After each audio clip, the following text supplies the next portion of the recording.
Tuhan itu seringkali memberi clue ya buat kita. Artinya contoh paling gampang misalnya situasi ekonomi berat misalnya, usaha tidak maju, itu kan struggle banget gitu. Ya, maka komunikasi itu harus dibangun dengan baik juga. Bagi saya, kalau jembatan ini bisa kita bangun dengan baik, maka itu akan menolong untuk percakapan-percakapan selanjutnya. Ada banyak hal yang tadi kita sharingkan bersama. Nah, kira-kira dalam minggu-minggu misi seperti ini gitu ya, langkah-langkah praktis apa yang bisa kita berikan kepada jemaat selain yang kita tadi ngomongin?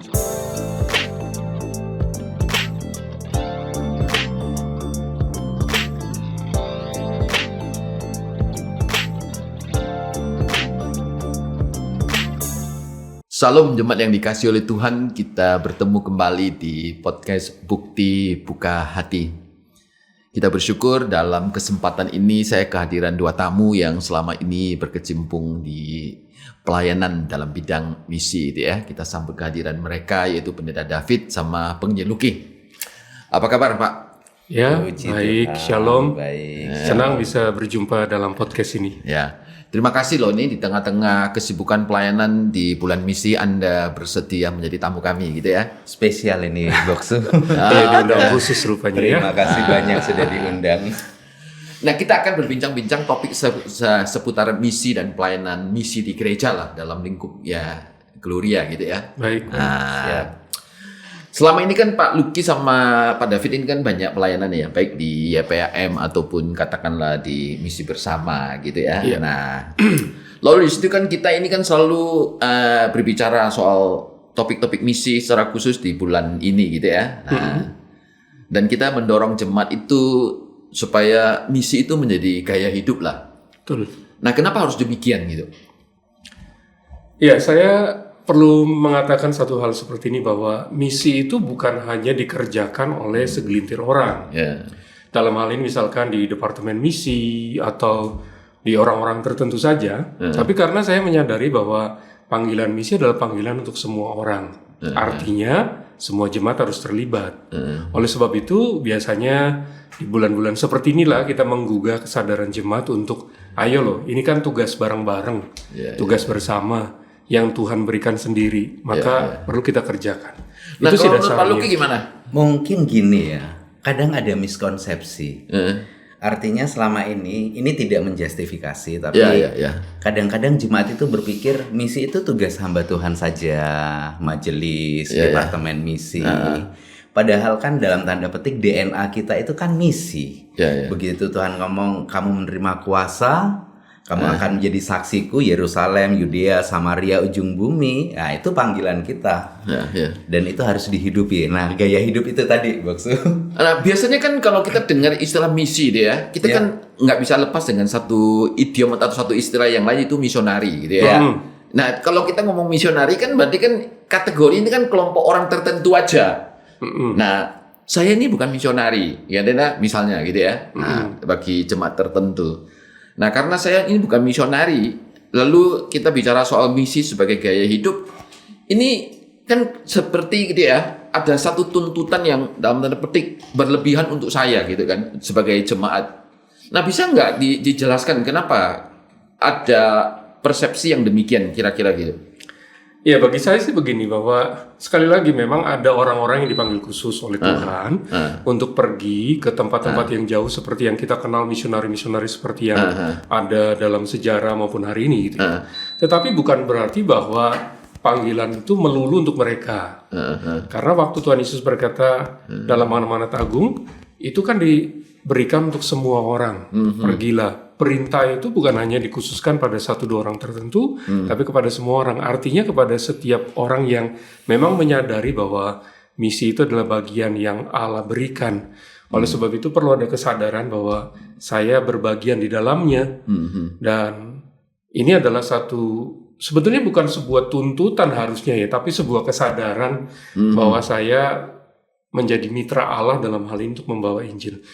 Misi itu tidak harus berpikir pergi ke tempat yang jauh saja sebetulnya, tetapi kepada mereka yang dekat dalam lingkungan kita, membawakan memberitakan tentang Kristus, mengenalkan tentang Kristus, itu juga bagian dari misi yang harusnya kita lakukan sebagai jemaat, begitu ya.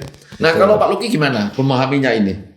Mungkin dari kata misionaris sendiri kan orang sudah takut ya dengarnya ya. Maka Jadi, itu. misionaris. Ini orang yang pergi, kan kita melihat. Identik kalau misionaris itu kan pergi ke tempat yang sulit lah Betul, artinya ya. betul. Berapa lama, ada kesulitan Kita lihat, tertentu. ada siapa sih Ya, kayak No Jimmy Manson ke Batak misalnya. atau Jimmy Elliot yang pergi Iya, sampai ke kehilangan nyawa. Ecuador misalnya sampai ke. Jadi gini, begitu kita bicara soal misi misionaris kan asal katanya kan misi. Misi sendiri kan artinya tugas. Nah, begitu kita bicara tugas berarti kan setiap orang dipanggil dan memiliki tugas hanya. Memang orang-orang tertentu Tuhan utus untuk pergi ke tempat tertentu, ke tempat yang jauh. Dan memang sekali lagi setuju dengan Pak David, itu panggilan khusus yang tidak semua orang memilikinya. Seperti Boksu Lim. Boksu Lim ini memang panggilannya sebagai gembala di situ ya. Memang itu panggilan khusus yang Tuhan izinkan. Tidak pergi ke Timur Tengah misalnya, tidak pergi ke suku-suku yang di pedalaman misalnya. Tapi kita bisa bermisi dimanapun Tuhan tempatkan kan. Karena istilah kamu menjadi saksiku, Yerusalem, Yudea, Samaria, ujung bumi, itu menyatakan bahwa dimanapun kita berada kan, ya memang itu panggilan kita, itu tugas kita.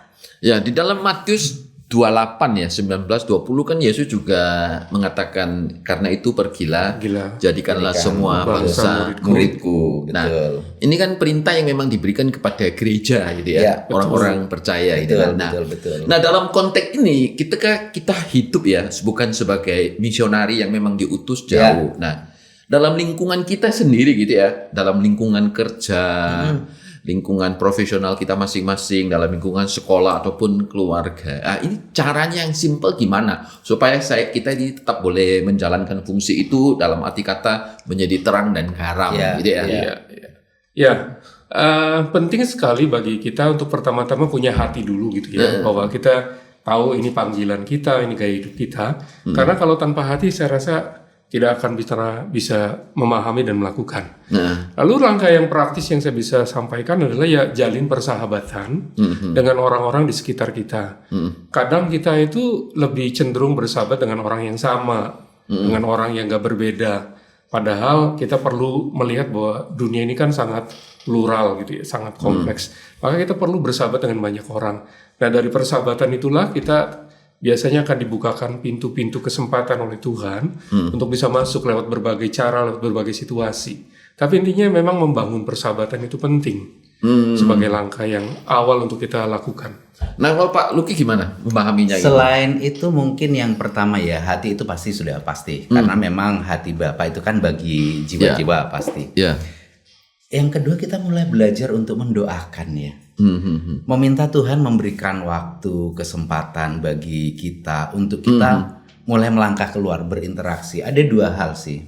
Yang pertama memang melalui aksi, tindakan kita. Artinya orang bisa melihat bahwa kita ini orang yang percaya kepada Kristus, melihat Kristus hidup di dalam diri kita, lewat tutur kata, lewat perbuatan kita, kebaikan kita, kasih kita. Itu satu hal untuk kita bisa menjadi saksi, memuridkan orang lain secara tidak langsung. Tetapi yang kedua, memang kita harus menyampaikan siapa yang kita percayai, bahwa Injil itu kabar baik, sukacita yang tidak boleh untuk diri kita sendiri. Pasti namanya berita sukacita, ya kita harus sampaikan kepada orang lain. Memang kita tidak bisa langsung ngomong kamu harus percaya, kalau enggak mati masuk neraka misalnya, kan enggak gitu. Tapi kan nakut-nakuti orang. Betul itu. Membangun tembok dulu. Tapi persahabatan itu penting gitu loh. Intinya memang bersaksi itu bisa secara pasif, bisa secara aktif gitu ya. Secara pasif artinya ya lewat kehidupan kita orang melihat gitu ya. Tapi juga secara aktif kita bicara tentang apa yang kita alami sendiri sih sebetulnya. Bersaksi kan sebetulnya bicara tentang apa yang Yesus lakukan terhadap saya hingga saya mengalami perubahan dan orang lain juga bisa mengalami hal yang sama. Bagi saya sih begitu. Saya tambahkan sedikit, Box. Banyak pengalaman-pengalaman pribadi kita itu sebenarnya jembatan untuk kita bisa menceritakan Tuhan yang kita percayai, Yesus yang kita percayai. Tidak harus yang spektakuler sih, tapi bagaimana kita mengalami kasih Tuhan ketika kita dikuatkan, ketika mungkin kita merasa lemah, sehingga bertemu dengan orang yang mungkin punya pergumulan yang sama, kita bisa nyambung, menceritakan ini loh Tuhan yang saya percaya. Nah, dalam dunia marketplace lah, katakanlah, atau dalam dunia studi pendidikan gitu ya, ini pendekatan yang konkret tuh gimana gitu? Yang konkret? Ya, barangkali bisa mulai dengan situasi, kalau dalam percakapan gini ya. Ya, kita bisa mulai dengan mengajukan pertanyaan seperti ini, contoh kasusnya ya. Apa yang kamu syukuri hari ini? Tentu saja sebagai seorang bisnismen, sebagai seorang pelajar, ada banyak hal yang mereka alami sepanjang hari. Contohnya ya, hari ini saya sedang mengalami situasi yang menyenangkan misalkan. Atau ternyata juga sedang situasi yang sulit. Nah, pada waktu kita bicara tentang itu, biasanya orang lebih terbuka sih kalau bicara apa yang kamu sedang ini. Lalu yang kedua, kita bisa mengajukan pertanyaan apa yang kamu rasakan sebagai kesulitan, problemmu apa.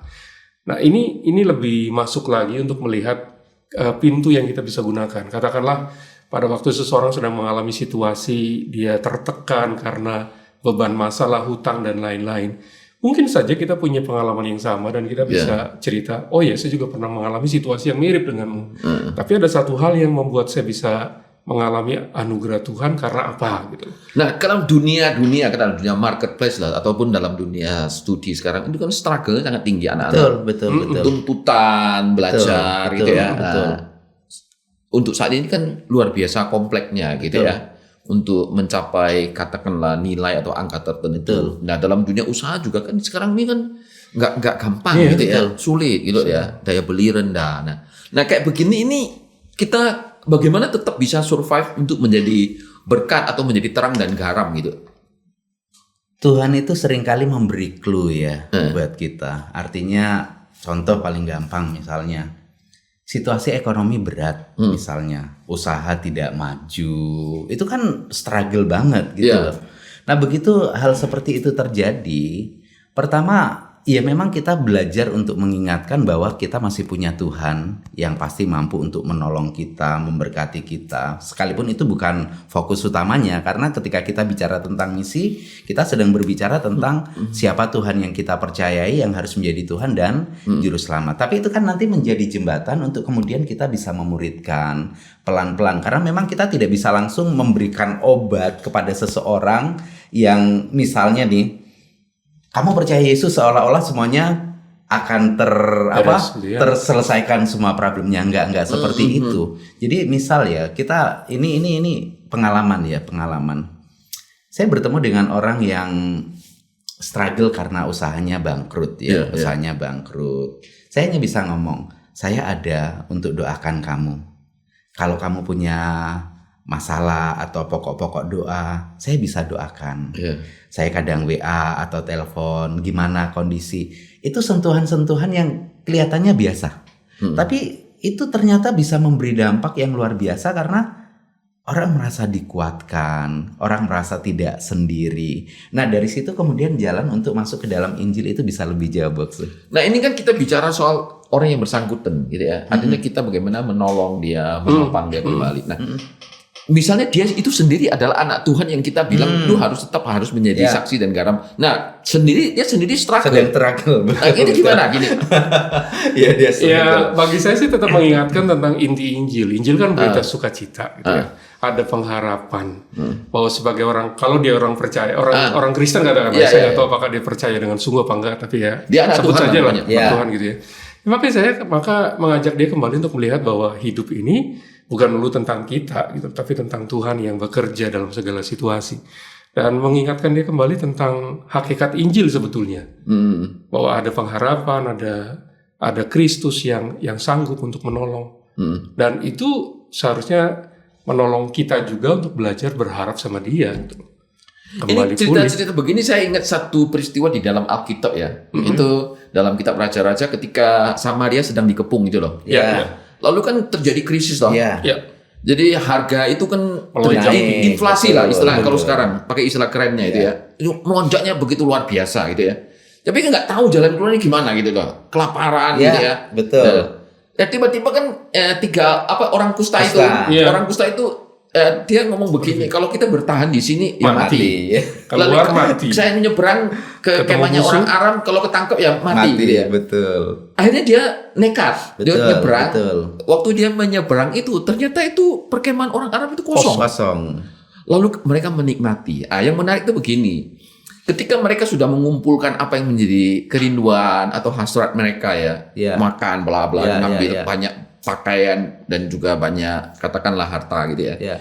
Tiba-tiba salah satu orang kan ngomong begini, hari ini adalah kabar baik. Iya, betul. Nah, kalau kita tidak memberitahu kepada istana, Anda mati ke kerajaan utara waktu itu, dan kita menunggu, maka hukuman juga akan menimpa kita. Gitu. Nah, ini kan di tengah-tengah kesulitan, tekanan yang pada waktu itu inflasi yang begitu luar biasa, ketika mereka menikmati, mereka ingat kepada orang-orang yang ada di dalam kerajaan utara itu. Nah, saya nggak tahu konteks sekarang ini kalau dalam kondisi yang sangat sulit gitu ya. Apakah hasrat atau desire seperti ini bisa muncul nggak dalam hidup jemaat gitu?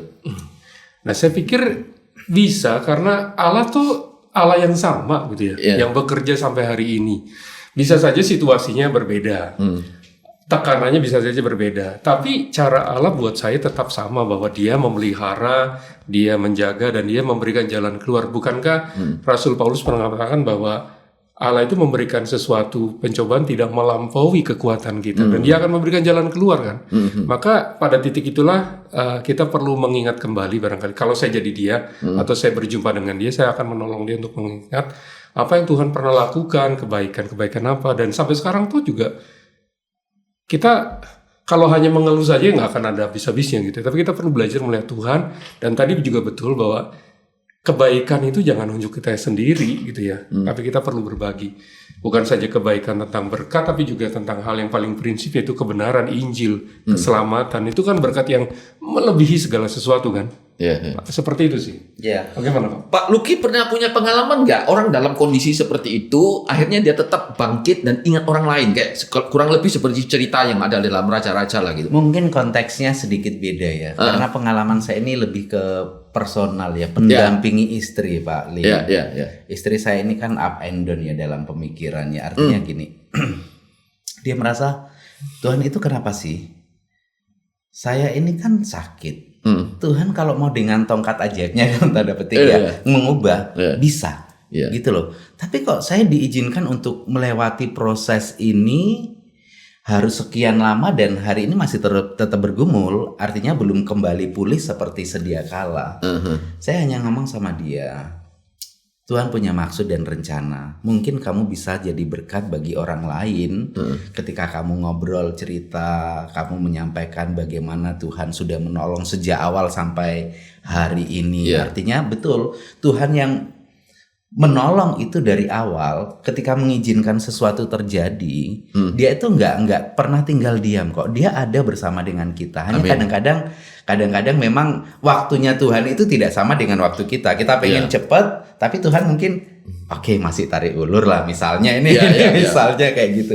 Sampai satu titik dia sering ngomong akhirnya, iya Tuhan pasti punya maksud kok sama saya. Dia kadang kemudian cerita kepada teman-teman, ketemu dengan orang, dia menceritakan pergumulannya, tapi sekaligus dia bisa bersaksi bagaimana kebaikan Tuhan untuk menguatkan orang lain. Saya juga melihat gini Boksu, ada peran komunitas, orang-orang di sekitar kita yang memberi penguatan kepada si struggle ini, yang bergumul ini. Jadi mungkin teman, sahabat, gereja, kan kita dipanggil untuk juga menguatkan dia, sehingga kemudian ketika situasi itu datang, orang itu sekali lagi loneliness itu yang membuat orang merasa saya nggak bisa ngapa-ngapain. Itu sih, itu yang pengalaman yang saya alami dengan Yasmin, yang mungkin mirip kalau misalnya kita bisa samakan. Konteksnya mungkin beda aja gitu ya. Nah, di dalam apa itu ya, kita disuruh hadir dan menjadi kesaksian, menjadi berkat dan seterusnya. Salah satu yang agak sulit ketika kita berkomunikasi kan ada perasaan takut gitu. Betul. Umum Takutnya bisa macam-macam modelnya ya. Takut ditolak, takut dimarahi, bahkan diusir, bahkan mungkin bisa yang lebih daripada itu. Nah, untuk mengatasi rasa takut yang ada pada diri kita itu gimana gitu? Saya sih perlu mengingatkan bahwa seperti yang Alkitab katakan, Yesus kan pernah berkata, jangan khawatir akan apa yang kamu katakan, karena Roh Kudus akan menolong juga. Jadi pada saat kita bersaksi, kita juga tahu Tuhan kan juga mengatakan kau akan menerima kuasa dan sebagainya. Maka kalau saya pribadi, saya akan mengatakan pada diri saya bahwa saya bersama dengan Tuhan, bersama dengan Kristus. Memang pada waktu saya berhadapan dengan Dia, saya perlu lakukan beberapa hal yang baik. Artinya kita datang dengan sopan, kita ngobrol dengan baik-baik, bukan dengan nada intimidasi, bukan dengan nada yang merendahkan atau apa tentunya ya. Maka komunikasi itu harus dibangun dengan baik juga. Bagi saya, kalau jembatan ini bisa kita bangun dengan baik, maka itu akan menolong untuk percakapan-percakapan selanjutnya.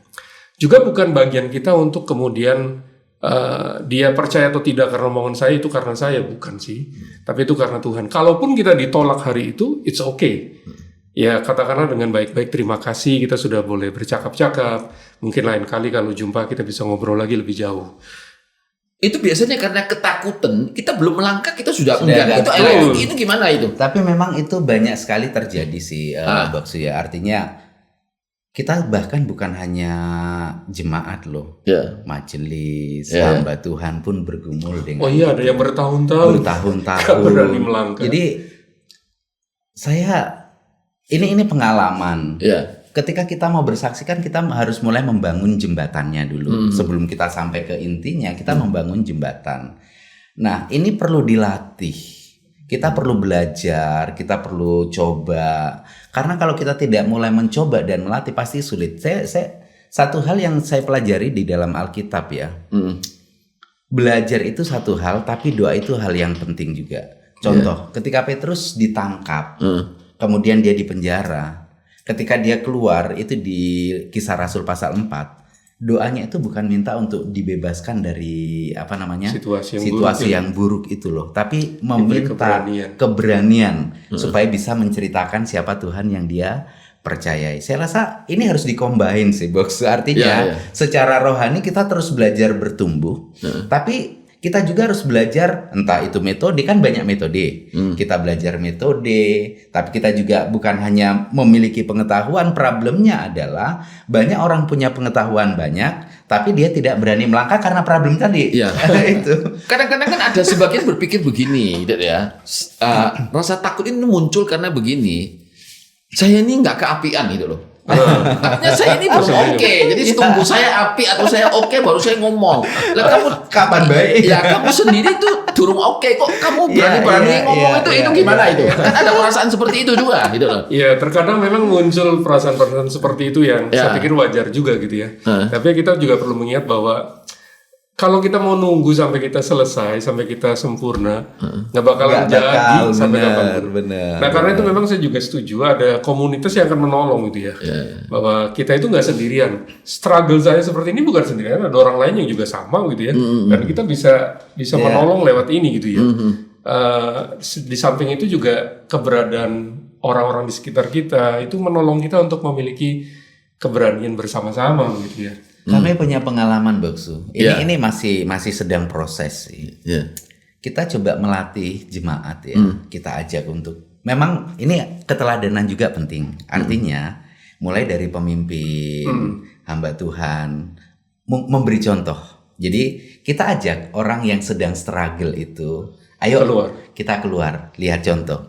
Begitu dia lihat contoh, pertama mungkin kok penak saya nggak bisa seperti itu. Tapi 2-3 kali, kemudian dia mungkin bisa jadi memiliki keberanian untuk saya coba deh melangkah lebih jauh. Karena melihat contoh itu penting. Jadi kami di Pacar itu kan ya bukan komunitas yang seperti apa enggak, tapi kita mulai coba. Ayo kita belajar untuk mendoakan. Kita belajar untuk mendoakan. Tapi kita bukan hanya mendoakan, kita belajar interaksi. Nah, ketika ngomong soal mendoakan gitu ya. Ini dalam dunia misi itu ya, peran doa itu gimana signifikannya? Saya sih melihat bahwa semua kegerakan misi di dunia ini gitu ya, selalu dimulai dari hati yang mau berdoa. Salah satu contoh dalam sejarah nih ya, ada satu gerakan namanya gerakan Monrovia, itu di abad-abad ke-16. Itu adalah sebuah gerakan yang dimulai dari Van Zinzendorf yang memang memulainya dengan doa, dan doa ini berantai sepanjang 100 tahun tidak pernah putus, dan itu menghasilkan banyak sekali orang-orang yang kemudian terlibat dalam dunia misi.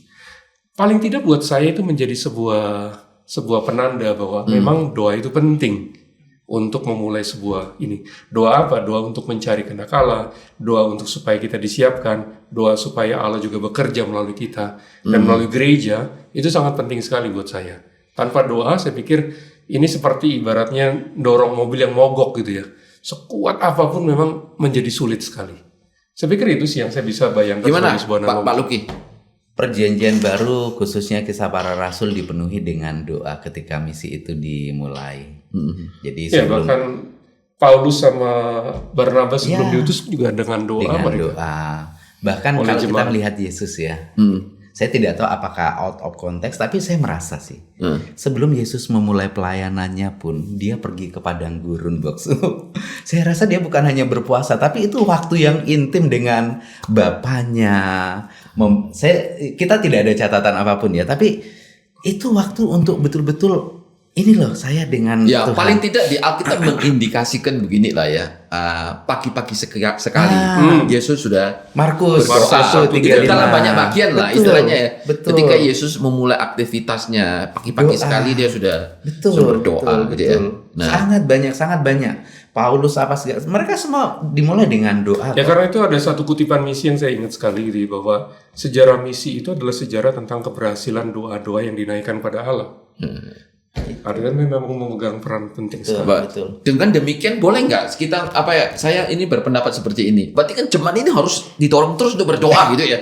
Setuju. Ya, doakan untuk pelayanan misi, bukan saja pada bulan misi. Itu dia. Itu yang sebetulnya kita harapkan, bahwa misi itu mewarnai kehidupan kita gitu, dalam doa kita, dalam pemikiran kita, dalam pelayanan kita.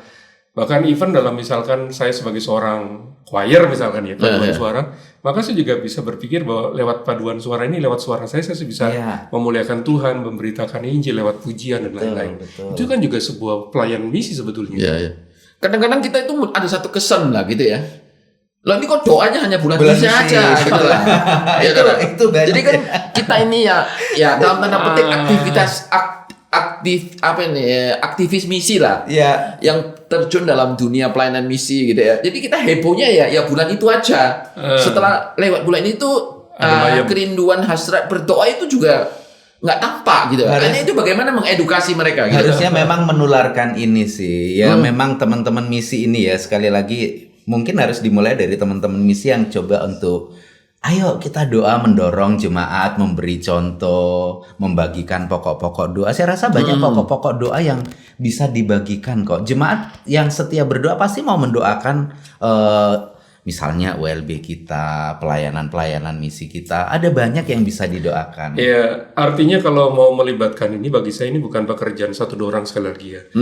Tapi seluruh gereja terlibat, mulai dari rohaniwan, majelis, pengurus, itu semua memang memiliki kesadaran yang sama. Saya pikir kalau itu memang menggerakkannya jadi lebih mudah ya, untuk bahwa doa misi, doa untuk penginjilan itu sesuatu yang memang harusnya lahir dari kerinduan kita gitu ya, bukan hanya sekedar nunggu. Nanti eventnya tunggu waktu bulan 8. Setelah lewat juga gitu ya. doanya sekali setahun, sebulan. Berarti ini harus terus digalakkan gitu ya, didorong gitu ya, diedukasi lah dalam pengertian seperti ini gitu ya. Bahkan kerinduan saya pribadi ya, ada satu hari di mana memang kita doa misi yang khusus lah kan kita punya Rabu sebagai doa itu kan umum. Kita bisa sisipkan. Tapi kalau jemaat misalnya loh ya, hari Rabu Gloria adalah doa misi. Ini Kamis misalnya, Kamis adalah doa misi jam sekian misalnya. Atau enggak harus jam sekian, tapi di doa pribadi, ayo doakan satu pokok doa misi. Ya kita bisa bantu dengan pokok-pokok doanya atau apa, nama-nama misionaris yang bisa didoakan. Itu akan baik sih, Boksu. Jadi memang perlu effort, saya tahu, tapi kita memang harus memulainya. Nah itu kan bicara soal ketika kita ngomong ya, itu kebanyakan kita ngomong soal diri kita di dalam lah artinya kata. Nah di kan pelayanan misi kita kan juga ada menjangkau banyak tempat gitu ya. Betul.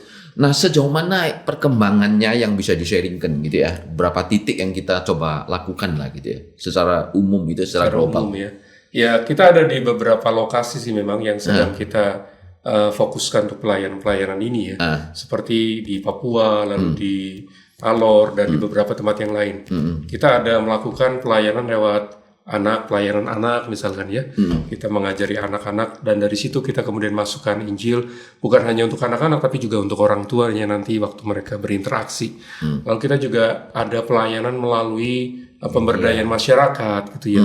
Jadi kita lewat keterampilan tertentu kita ajarkan dan dari situ kemudian kita juga berbicara tentang Injil. Bahkan kita juga punya pelayanan khusus untuk anak-anak yang berkebutuhan khusus yang memang kadang-kadang kan di tengah-tengah keluarga ini sesuatu yang aib gitu ya. Tapi di dalam komunitas itu kita terima, kita bina dan kita ajarkan mereka tentang arti hidup dan Kristus. Jadi lewat semua segmen itulah kita masuk, Pak. Ya. Nah, Pak Luki kan juga sering ke lapangan. Ya. Biasanya kesulitan yang paling besar itu apa sih di lapangan itu? Kesulitan paling besar ya. Ya. Yang selama ini pernah ketemu lah pokoknya. Secara umum sih sebenarnya mungkin tidak sulit bagi saya pribadi ya, tapi menggerakkan itu yang sulit. Supaya ada orang yang memotivasi, karena memobilisasi kan gini, salah satu pelayanan yang kita lakukan juga adalah mobilisasi. Jadi kita pengen gini loh, misi ini bukan hanya Gloria, tapi ketika kita datang ke daerah, ke lapangan, kita menularkan virus misi ini ke gereja tertentu. Gereja lokal setempat. Karena begini prinsipnya, misi itu nggak bisa dikerjain sendiri bagi saya. Kolaborasi. Kita perlu berjejaring, berkolaborasi. Nah, membangun networkingnya ini juga kadang-kadang kesadaran itu yang tidak mudah. Karena belum tentu ada gereja yang mungkin katakanlah ya kesadarannya mungkin sudah muncul duluan. Sedangkan ada gereja tertentu dia masih struggle dengan kehidupan bergereja itu sendiri. Betul. Lalu kita mengatakan ayo kita berpartner untuk pelayanan pekerjaan misi. Dia mikir boro-boro misi, wong saya sendiri ya susah kayak begitu. Fokusnya untuk situ. Memang banyak yang seperti itu yang sering kita di lapangan di lapangan. Nah, kayak menolong kayak gereja gini gimana caranya gitu supaya mobilisasi misi itu bisa lebih efektif lah katakanlah ketika kita berpartner dengan gereja lokal. Kita bukan hanya memberi pancing, tapi kita juga kadang-kadang perlu memberi ikan. Artinya banyak orang kan ngomong jangan ikan terus, kasih pancing. Tapi kalau pancing tapi kita nggak kasih ikan juga kan kasihan juga. Padahal perut kosong ini perlu dikasih makan misalnya mereka perlu. Jadi kita memberi bantuan apa yang bisa kita lakukan. Seperti kita membantu pembiayaan hamba Tuhan di satu daerah. Jadi Sinode tidak mampu untuk memberikan, tapi kita komitmen dari teman-teman misi ini di satelit justru yang lakukan.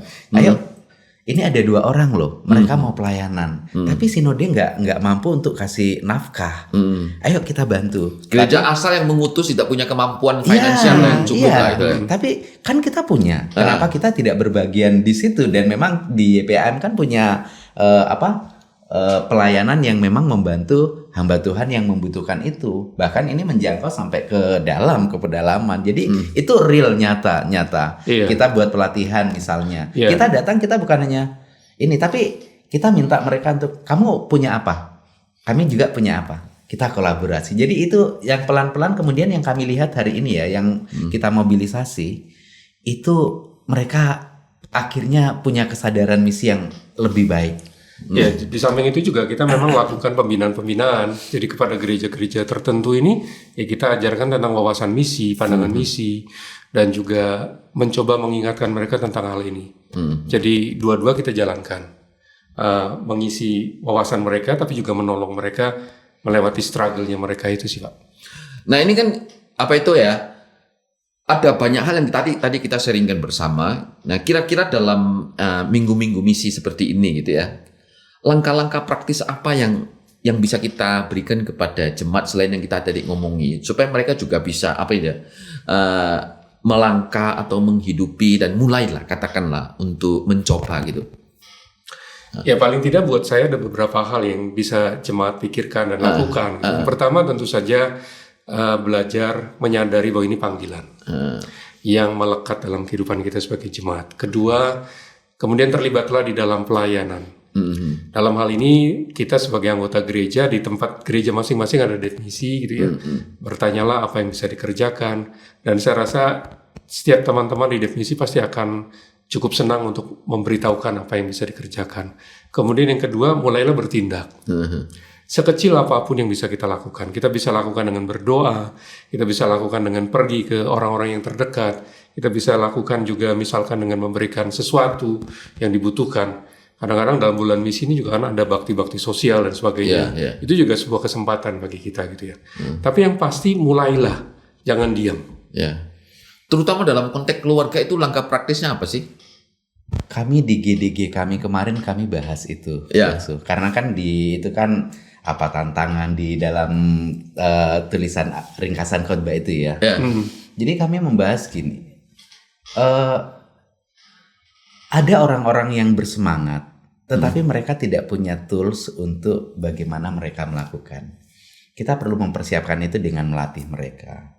Jadi saya ngomong, satu, kapan kalian butuhkan, saya ready. Artinya selama waktu saya juga available kan saya akan siap mendampingi kalian. Itu satu. Yang kedua, ayo kita berlatih bersama.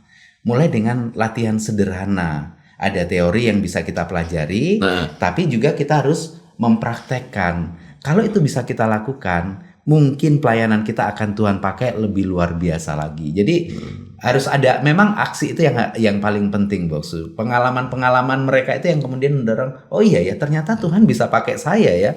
Kalau selama ini mungkin tadi mikirnya, wah saya nggak bisa, saya cuma jemaat atau apa.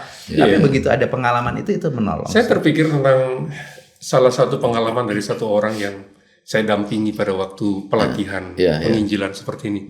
Dia jadi orang Kristen cukup lama. Bahkan saat itu dia sudah pensiun dari pekerjaannya. Jadi bisa dipastikan usianya sudah di atas 60 gitu ya. Dan dia sudah cukup senior. Tapi memang dia tahu tentang semua hal tentang doktrin dan sebagainya karena dia pernah jadi majelis juga. Tapi dia tidak pernah punya keberanian untuk melakukan itu. Maka yang menarik adalah waktu saya dampingi, kami pergi dari gereja waktu itu tempat kami berlatih, lalu kemudian keluar dekat sekali dengan pasar gitu ya. Dan kita mulai datang ke sana. Saya memang tunjukkan caranya, ayo kita ngobrol dulu. Dan dia kemudian mendekati salah satu orang. Lalu dia bicara. Dan kemudian setelah selesai dia sharing sama saya. Dia bilang, Pak, saya ke pasar itu sudah ratusan kali. Baru kali ini ngomong gitu ya. Tapi baru kali ini sejumlah orang dan saya berani ngomong. Dan yang menarik adalah bahwa ternyata dia itu mau mendengar. Bahkan waktu saya tawarkan, bolehkah saya berdoa untuk kamu? Mau berdoa dalam nama Yesus. Puji Tuhan, dan pengalaman itu kemudian membuka dia untuk berpikir, oh ya ternyata Tuhan bisa pakai saya. Meskipun usia saya sudah sekian, nggak punya pengalaman sebelumnya. Tapi lewat satu hal yang sederhana itu, justru menolong dia untuk meyakini bahwa memang Injil itu untuk semua orang. Mulai dengan senyum, Boksu. Kadang-kadang tapi kan kita juga menyadari bahwa ketika Tuhan memberi perintah untuk pergi, Tuhan juga memberi janji, aku akan menyertai kamu sampai kepada kesudahan zaman. Nah, penyertaan Tuhan itu yang menjadi penting gitu ya. Bukan nggak tahu, tapi kan kadang-kadang melangkahnya itu yang belum berani. Iya, karena kiranya sendiri, padahal ada Tuhan yang menyertai. Itu dia. Terima kasih. Itu jaminan terbesar yang pernah ada yang Tuhan berikan kok. Menarik. Oke, Pak David sama Pak Luki, terima kasih untuk obrolan kita kali ini karena mengingat durasi waktu saya berhenti di sini ya. Terima kasih banyak. banyak. Kesempatan kita akan nyambung lagi. Terima kasih banyak. juga. Jagalah hatimu dengan segala kewaspadaan karena dari sanalah terpancar kehidupan.